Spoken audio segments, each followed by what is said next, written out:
What's up, everybody? Episode 2. We got TouchOne. Our whole goal is to touch one. I have to my left my significant other, my wife, Jenna. Hi. So happy for her to be here. I was actually kind of nervous, though, a little bit. I'm kind of nervous right now. So, really what this podcast is about, it's about TouchOne and opening up, our lives, and also opening up the lives of like fellow alcoholics or addicts or someone that's suffering, from drugs. And really what we want to do is we want to shed light on, different testimonials. So hopefully that it'll help you, down the line.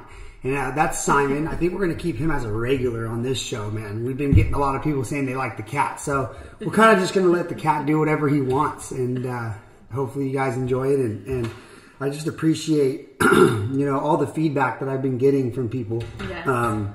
Really positive energy. Yeah, been getting a lot of great feedback. And again, this is really just to touch one. We just want to touch one person, and hopefully that'll help them, in their daily life. And maybe this will just be like a little reprieve for someone to get maybe a message of hope. And so my wife is actually going to be asking me some questions, and I'm going to, I guess we'll just see how it rocks. I mean, let's go. Okay.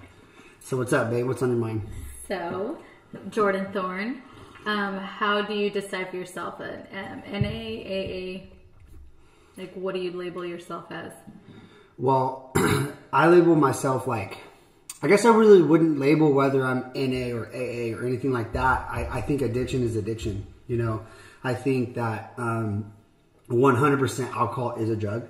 Yeah. I think alcohol leads to all the other things in life that, maybe could be a lot. I mean, alcohol is just as dangerous, I think. Starter. Yeah, it's for sure that starter. So, I personally work a certain type of program, you know what I mean? And I'm everything. I did everything. I did everything. And so, I definitely started off drinking a lot of alcohol. So what do you think your definition of an addict is? Because there's a lot of people that think an addict is somebody that drinks hardcore every day, or, binge drinking is still like a classification of an addict. Like, for you, what drove you to say, I have an addiction problem?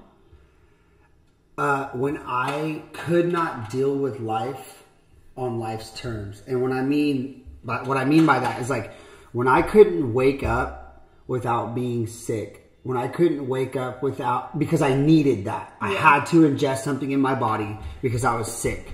Not everyone needs to get there, though. Yeah. Not everyone has to be to that point where, if they don't have it, they get sick. Some people, in the rooms, we say they break out in handcuffs. Yeah. My consequences were that I'd be sick. I was broken with my family, So, okay, going back to besides the discomfort, you felt like you're addicted to what you were into at the time because of discomfort. You couldn't feel good the next day unless you took it. Is that okay? But as far as your life, what was happening at your workplace, what are the things that made you realize crap, I can't do this job unless I'm using? Yeah, I mean, there was, I would have problems with the job, or most importantly, our home was being broke. The relationships were my relationship with you, and that's what we do is that's what I did. I alienated myself from the ones that I loved most, what I mean? And I alienated myself from you, and I always said to myself, there's a precipitating event that happens, I think, for a lot of people. And that precipitating event was honestly when you kicked me out. Yeah. When you kicked me out, I was just and don't get it twisted. If you get kicked out of your house and you do not have a home, you're homeless. Yeah. That's it. You're homeless. I didn't know where I was going to go. Unfortunately, I had family that would help me out and got me through it, But I think it's important for people to draw their own boundaries. And at that time, it had been, I think, the second time you had already been to rehab, and we're on our third child. It was just nothing I could do anymore was going to help you. So I had to set that boundary with you. You cannot come around the kids, and you can't have this toxic energy in our house. You were just out of control. So absolutely, yeah, so bad. Was there like a and just so people understand too, like when I chuckle and stuff like that, I'm not actually laughing at that situation. I'm laughing at the insanity that like I put myself and my family through. Like it makes me just like help. I don't know. It blows my mind that I could just, and I think that's where a lot of like people take it. And unfortunately, those are the consequences. Yeah. You know, like if you smoke cigarettes, the consequences are you die a slow death at the very end. You are on that cigarette kick. Well, yeah, I did my last one today. Yeah, I did. So we'll see, but. Well, okay. So you're saying people need pivotal moments. Was there, besides me kicking you out, like your work had been like struggling? Your dad was like doing you a favor by keeping you on at work. Like you were pretty not, much. You were just not participating in like the workforce like you should have been. Well, no, I was, but I would make stupid ass little mistakes that I was like, come on, dude, like what, like, and how can you not, like, I mean, and to think. You're like, I was a functioning. Yeah, for a while. I was a functioning, you know, and for a while though, you can't function at that type of level. Yeah. In anything. I haven't met a guy that has like kept their job forever. I mean, I'm sure they're out there. Yeah. That are functioning and using. And still it just, I think it just. I did my work and I did it 75%. Like if you were to grade me, I would get a 75%. You know what I mean? But the other 25%, it was like, dude, come on. Like, what are you? Yeah. You can't be making these type of errors, especially when it was like kind of repeated. Yeah, like, and it was, you know, luckily you worked for your dad at the time, so you had a little bit more leniency. Anybody else, you probably wouldn't have lasted as long. Making maybe. These continuous mistakes. Yeah, maybe. So we first started your journey. I want to say you were pregnant. Yeah, with Parker, who's 4 now. By the way, she's a badass. Like just real quick, I'm gonna toot this horn. Like I went in the 2. She's now gonna be a registered nurse. She graduated the program. She's still gonna be taking her boards pretty soon here. And through that 2-year program, like I did 2 rehab stints. We had 2 babies. She did my second rehab that I went to. She was all alone with the kids during her 3rd semester. I mean, I don't know how. Well, family, like you had so much family to help me, and it was really, really hard. And you know, the more important thing was making sure that you were healthy. And so, like, besides like the stress, like I can handle like day to day, but knowing how sick you were in the house made it like almost like I didn't think I was going to pass my 2nd semester. Yeah. My 1st semester. Like I just needed you out of the environment. So if you can go back to those times, I hate going back there, but you know, it's important for people and for you to remember where you once were, so you know you cannot go back there. Yeah. So can you like recall a time where you're just like crap, I did that? Like, what do you mean? Like while you're so far in your addiction where you're just like, now you're looking back on it in hindsight, you're like, I can't believe that I pulled a move like that. Is there something that you had like that you can recall right now, like to make another like addict who's watching or whoever realize they're not the only ones? Like everybody's made mistakes. Yeah, I mean, I've definitely done some stupid shit. Like, like lying is a big one. I would lie. You know, I'd manipulate. Like, and that's the thing is like, when you're lying and manipulating, especially like in your addiction, for me, I was really, I was doing it to you, but in the end, I was lying and manipulating to myself. Yeah. You know, I would think, ooh, I just manipulated her into giving me some money so I can get some shit. But in the end, like, I'm the fool because I'm the one that just manipulated myself because I'm the one ingesting stuff that could kill you. Yeah. And it was like ungodly amounts. Now that you talk about it, I'm just like, I think back, like, how do people function living like that far into an addiction? It was really bad. Yeah. Well, it was like I talked about on the first one, like it was really, really, really, really bad. Yeah. I mean, you know, it's bad when you're in a room with your family and you feel alone. It's really sad. Because like everyone's enjoying each other's company, and you're just feeling like. And I feel low, like, and I'm literally like with my and like now, and that's why I want to like give someone a little bit like of hope. Like that's how I felt back then. Yeah. And the way I feel now is like, oh totally. My God. Like I feel like sometimes when I walk into the house, it's like just a boom, and I get hit with like just pure like joy and happiness and warmth, and just it's totally different. Like, definitely, but it took a long time to get there. Like it wasn't. The road was like... Yeah, and a lot of falling and then getting back up and then falling and getting back up. But ultimately you had to just make the... After I said like... I was like third semester in the middle of it. So this was almost same time last year. We just couldn't function together anymore. We were becoming so volatile. Well, I couldn't even function for my own self. Yeah. How am I going to be able to function for my family when I couldn't even function for myself? Yeah. And I would fool myself into saying, it's fine. Like, I'm fine. Like, oh, I'm working and I'm paying bills. Yeah. But that's not what this is about. Like, it's not about, like, life is not about being able to, like, buy certain things. It's about, like, in my opinion, like meeting the needs of your family. I mean, differentiating your needs from your wants and meeting the needs of your family, and then being fulfilled. Like, because at that time, since you couldn't be that person for yourself, you couldn't be that person for me, you couldn't be that person for your kids, and it was just, oh my gosh, it makes me emotional thinking about it. It was just such a hard like thing for me to have to say, like, you can't come into the house anymore. Like changing the locks, like I don't want you here, and then you took a couple of weeks like living with your mom for you to like really, well actually I think she kind of just like, oh no, yeah, she like totally like I ended up burning that bridge too. Like you're gonna, and that's the sad thing is like the homeless, you know what I mean, like the homeless were not homeless before, and almost, I'm not going to throw out a percentage, but I'm pretty sure that like almost all of them, hold on, fact check. Okay, a lot of them are on drugs.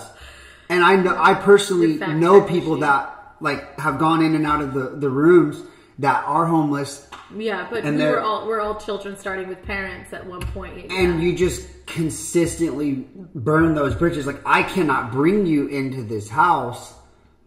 I mean, the mirror. It was a bad time. To the point where if I was at school and you would come home on like lunch or whatever it is you said to your work you were doing, and things would slowly start missing even from my home. And one day I didn't even know how I didn't notice. It was like a long time. We went like 2 months without her noticing like an 8-foot mirror, like 8x5, like amazing mirror. But in my mind, I thought, it'll be all right. Like, we'll just get a new one. Like, it was stupid. It was so dumb. But like, it's just little things like that. And then that's what leads to that homeless. Like, you can't be trusted anywhere anymore. Yeah. Yeah. Fortunately, I didn't have to go all the way there. You know what I mean? Yeah. I was kicking and screaming when I went into... I feel bad, and I apologize to my mom. And I was kicking and screaming this last time for rehab. But like, it was the best thing that ever happened to me. And I remember absolutely the best thing that's ever happened to me. I remember I was in clinic, and I tell you this story all the time because it still gives me like crazy chills. And you had already, moved out, and I was doing my best with the kids. See, I get so emotional talking about it.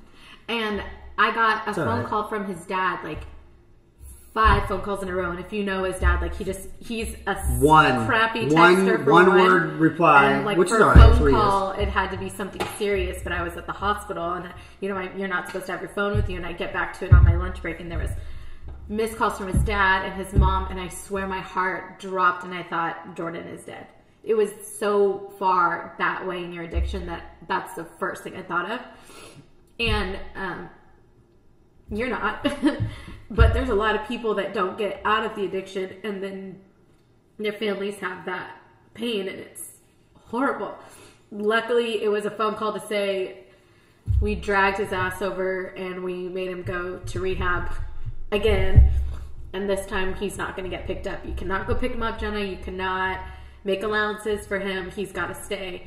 And I was like the happiest in the world just to know that even though I was going to be, oh gosh, he's gone for 3 months, sucks, school sucks, he's not dead and he's getting help. And that's, yeah, I mean, that's the scary part, is that people die. Yeah. And that's why this is so important that you are doing this, and I'm so proud of you, because save one person a day, like, you can make such a difference. Such a difference. Yeah. So, bad times, and then you finally, you know, got out of rehab for the 3rd time this June, the one that just passed. Yeah. And then you came home, and what was it like coming back, like, after making all these burnt bridges, after setting fire to all these bridges, coming back into your family and like adjusting, like how was that for you? Because I know it's scary in the beginning, people coming out of addiction and in recovery, like, am I going to be accepted? Can I handle this? Can I do this? Or what am I going to, you know? To be honest, like, I was really excited. I got here and it was not what I thought. Like, I was actually pretty it was just a peculiar spot, I guess, because I had been like literally medicating myself for so long. And then when I came back, it was like, I was still so raw. Like, even though like 3 months, it seems like a long time. Like, when you've been doing that with your body for so long, it's not. And as you know, I ended up, when I came back, the first thing I did, which I recommend to everybody, is I went to rehab. I came back home and I went straight into a sober living. Yeah. Third Tradition. Third Tradition is like, that's my second home. Like, I absolutely love that place. I wouldn't be where I was today if it was not for Third Tradition. And I recommend that. Yeah. Like, it's a good, it was a good bridge for you to, because it's like, to no responsibilities, kind of like you're literally like in a shell and everyone's coddling you. You're like baby ears. You can't handle stress because it might trigger you, to going to a place that's like a medium. It's like a little purgatory before and jump into the real world. For people to think that, like, and I thought this for, you know, the first 60 days, you know, and I've been trying to get clean for like the last 3 years. And like, I always thought it was just the absence of taking drugs. That's what I thought it was. The absence of drinking, the absence being of sober. It's not. That's just the very first part of it. Yeah. You know, and Mark, who I like is my mentor, who is the owner of Third Tradition, like, he preaches that a lot. Like, this is not the absence of drugs. Yeah. That's just a piece. This is a life problem. And so that's what, and it's a living problem. Yeah. And so that's why I really recommend. And what I did was I went to sober living, and that was the greatest thing I ever could have done. Yes, it was an extra, 4 or 5 months of me not being in the house. But I mean, I was already not in the house for 3 months. Yeah, we had already set those boundaries. Like, you could not come back into the house until you proved that this wasn't going to be like the last 2 stints. It was going to be something more concrete. You were going to have a lot more time and, you know, things behind you, a lot more support. Now you have made a great turnaround, but I know, like, every day is progress. Progress, not perfection. No, we can never be perfect. And you're perfect. No. Even, like, after everything, I had to go to my own Al-Anon meetings and support groups because I was just so sad that it was my fault, or you do something wrong, or you're angry and you blame, and you just, you know, you can't, some people cannot get past that. And when you have a family and you have kids and you make this commitment, I just thought, you know, I need my own work. Like, I've been broken just like he's been broken. So, what? I was just looking at. So it's important also for, you know, people that know an addict, or, you know, out there that have experienced addiction, whether your own or family member, for you to also get your own support, and not just, you know, run to your mom or your dad and like venting to a friend. You need somebody that's not biased, somebody that's, you know, not going to judge your significant other or your friend's story. It's just for yourself. And now that you're out and you work this program, I feel like I have so much more work to do on myself. Like, you know, so used to being like, oh, Jenna's got it together.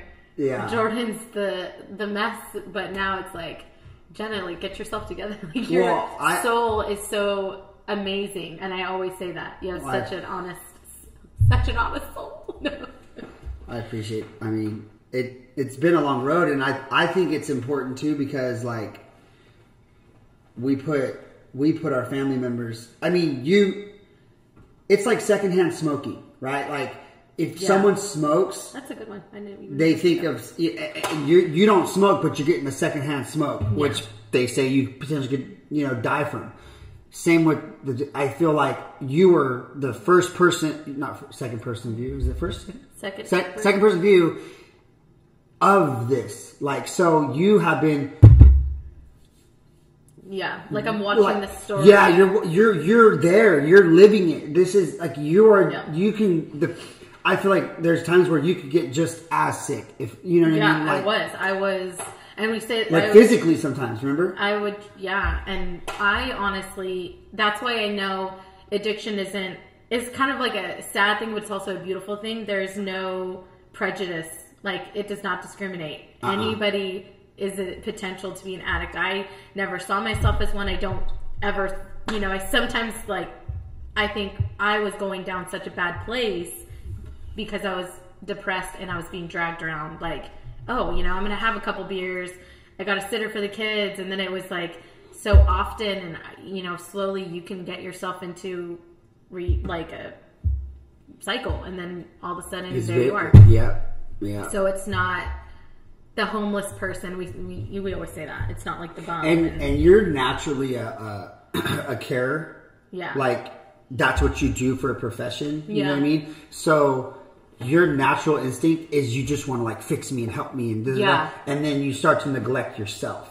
And so that's what I mean also by you can become sick too, not just physically but mentally because you're not working on yourself. And I think it's important, and I've always told you that because I'm growing and I love the fact that you want to grow too. I would be stunted. I've been stuck in that anxious, volatile place where we're just aggressive verbally to each other so bad. It was never a physical thing. Sometimes people do get physical, but it was just a solid I can't stand the person that lays next to me anymore. Yeah, I don't even know you anymore, and you didn't know me, and it was so sad, really sad. But we are now in a different spot. Such a good place. So you can be down, and you just have to get back up. So now you're back up and you started this podcast. And what's your number one thing you want to get from this podcast besides touching somebody, bring awareness to addiction? Yeah, I mean, I'm going to bring right now, I think it's just amazing that you're on this right now because I feel like it gives another person a different perspective. You don't have to be someone that's in it, but not necessarily you're not an alcoholic or anything like that, Mm-hmm. So you're what in our world we consider a normie. You know what I mean? You're just a normal person. I used to get so stupid. I get what do you mean I'm a normie? I don't want to be a normie. I want to be like you. And you're like, no. No, you don't. No, you don't. So it's good to. I'm glad that we can give a perspective on this episode of family, the different side of it, you know what I mean? And ultimately, this is my goal. I want to just touch one person. That's all I care about. That's all we care about. She is a part of me. I'm a part of her. I just want to touch one. And that's the whole point behind this and the way I'm going to do that is I want to share the experiences that people have gone through, like my wife. The experiences she's gone through, the experiences, and primarily I'm going to have a lot of people that are, that have lived it, gone through it. This is kind of like an introduction. This is like an introduction to myself, because I think it's important that you guys kind of get a better feel for who I am and going forward. And the next one is going to be more testimonial based, experience, strength, hope. Listening to people's stories and maybe you can some of your guys' stories. And you don't even have to be an addict or an alcoholic to relate. You don't. There's something to be said about someone that can be so low, and then through that story that you hear, you hear them get back up, and now your spirit is filled in a different way. Depression. It's all relatable. People go through any type of trial and tribulation, man. And we're a testimony to that. I mean, we came from a fucked up spot. Like, it's not, I mean, I'm being for real. And I just, you know, my goal, and even this last episode that we had, I had someone text me and be like, I appreciate your story. Like, it inspired me. And, you know what I mean? I haven't drank for 3 days. And like, that's all I care about. That's all she cares about. And that's my goal. And out of the hundreds of views that we got, to get that text was like the most heartwarming. I mean, that's why we did it. Like, that more important than anything else to know that you're reaching somebody, or you can help somebody and be something positive instead of the negative. Yeah. So yeah, that is so important. So yeah, man, I just love, and I just love this program. I just love everything. Well, you don't even have to say like program. I just love your program. What works for you? Because some people need to go to the meetings every 12 o'clock every day. You know, that's not necessarily everybody's plan. You kind of like can make your own. Yeah, I mean, there's a certain way that people do it. You can do it. I suggest, and I spoke to some people about this. This is what I suggest. I suggest you do what your heart tells you. I suggest that you realize that this program is only based on suggestion. Yeah. So we're not telling you should do this, and if you don't, you're going to do it wrong. And it literally says in the book that this book is meant to be suggestive only. Yeah. And I love that because it makes me do this. Like, it makes me move. You're like, what? Sorry. It makes me put my foot forward instead of like someone telling me and then I have to do it. Because you don't like to listen to people. Like, you can listen stories, but you're not a follower person. You're like, I have to go against the current. I'm going to do it my way. Which didn't work so on the beginning. No, my best thinking got me here. Literally, my best thinking got me, which I'm like super grateful for now, you know. But like, I suggest that when you do decide to first, it starts with the desire and the willingness to be able to take suggestions. Yeah. So the desire and the willingness to take a step forward and start moving into a better place.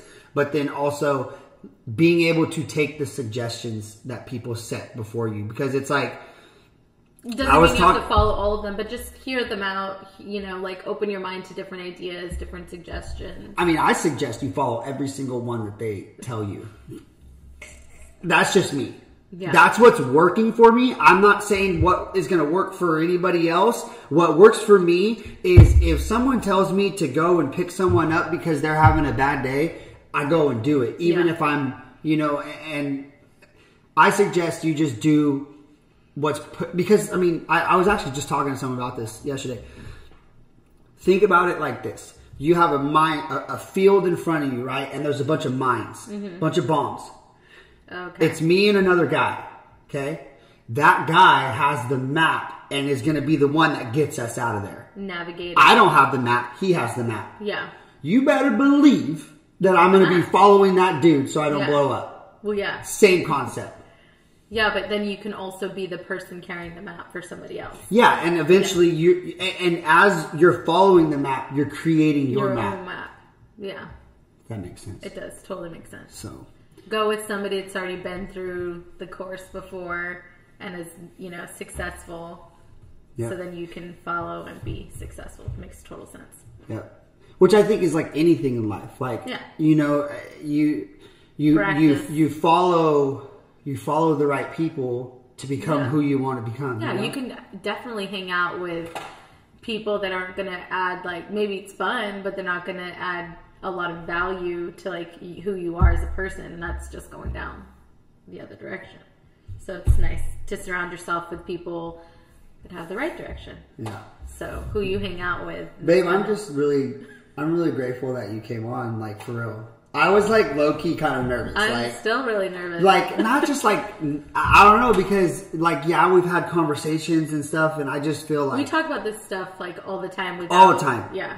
but to like open up our lives to people online, and or like just to put your face. Like I feel like it's okay for me to like open up my life and talk about someone else, and that's why I got a little feedback on the last one. Like, hey, you know, I'd like to hear a little bit more about you and stuff. And I just like but here it is, and this is the thorns. Yeah, man, we appreciate you guys. We love all you guys. Like I hope that this podcast just touch maybe one person, man. And hopefully, like through our experience, you guys can, you know, maybe get a little bit of hope, and then, you know, all it starts is with just a little bit of hope, man. Just get yourself to a meeting, the nearest meeting.